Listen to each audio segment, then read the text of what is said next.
To change the battery on the new Kia key, you don't have to take the keychain off. Basically, all you have to do is you can actually leave this little strap on if it has it on it. And there's a little place to pry on this side. You see that where the Kia name doesn't have the light on it. That side is where we're going to pry. So I'm going to use, everybody has tweezers lying around, so I'm going to just use some tweezers here on the end and just reach in right here. And that little strap serves to kind of keep it from scratching it, so you can pry up right there, like so. Once you get it started, you can go the rest of the way with your hand. Open it up like so. And we can just set this side down.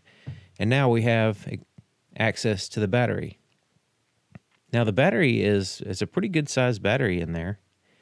And don't touch the circuit board or anything. So what is preferable is if you use a non-conductive, like a plastic piece like this, to push the battery out.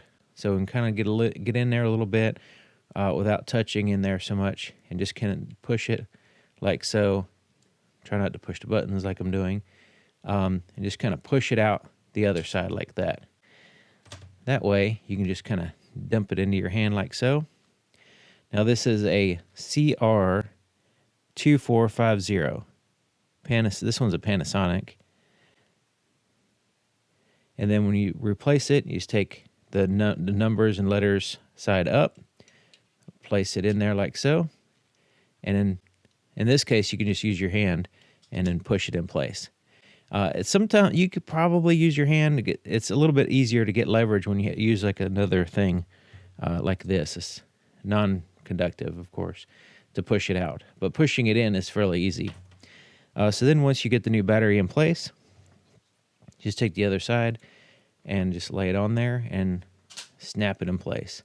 And since all the buttons are on the edge, you don't have to worry about pushing the buttons so much when you put it back together.